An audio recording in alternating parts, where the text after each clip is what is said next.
बिस्मिल्लाहिर्रहमानिर्रहीम। अस्सलाम वालेकुम। डिलीशियस कुज़ीन में वेलकम। हमारी वीडियो देखने से पहले आप सबसे पहले मेरे चैनल को सब्सक्राइब करें और बेल आइकन पर प्रेस करें ताकि आपको मेरी आने वाली न्यू रेसिपीज़ की नोटिफिकेशन मिल सके। आज की जो हमारी रेसिपी बनाने जा रहे हैं, चिकन शान कढ़ाई रेसिपी स्टार्ट करते हैं। इसमें हमने मिट्टी की कढ़ाई में ऑयल डाला है और अब इसके अंदर हम चिकन ऐड करेंगे। तेल को गर्म होने देंगे, उसको फ्राई करेंगे।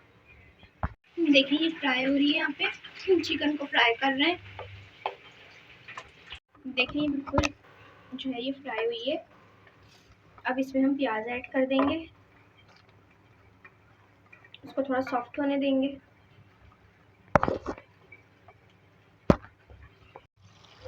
देखिए प्याज सॉफ्ट हो गया, अदरक लहसुन ऐड करेंगे और उसको भी फ्राई करेंगे। देखिए इसमें टमाटर ऐड करेंगे आप,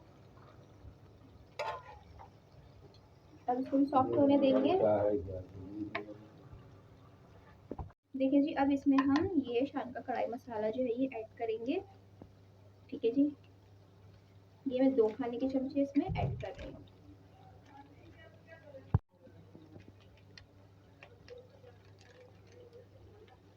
अच्छी तरीके से उसको जरा मिक्स करेंगे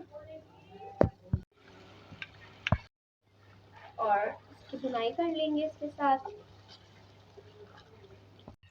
अब मैं इसमें आधा कप और पानी डालूंगी। ठीक है जी, अब इसको हम रख देंगे ताकि इसमें बॉयल आए। लेकिन इसमें बॉयल आ चुका है, पकना शुरू हो चुका है। ऐसे बड़ी वाली मिर्ची ऐड करेंगे। अब इसको हम धीमी आंच पर पकाएंगे और ताकि मिर्च जो है सॉफ्ट हो जाए। काम करो जी, तो आप देख सकते हैं हमारी आज की मज़ेदार सी रेसिपी जो मैंने आपके साथ आज शेयर की है। चिकन शान कढ़ाई रेसिपी रेडी है। आप देख सकते हैं बहुत इजी है। बस यहाँ तो कमेंट सेक्शन में अपनी राय का इज़हार ज़रूर कीजिएगा और हमारी इस वीडियो को लाइक कीजिएगा। नेक्स्ट अपनी इजाज़त दीजिए। अल्लाह हाफ़िज़।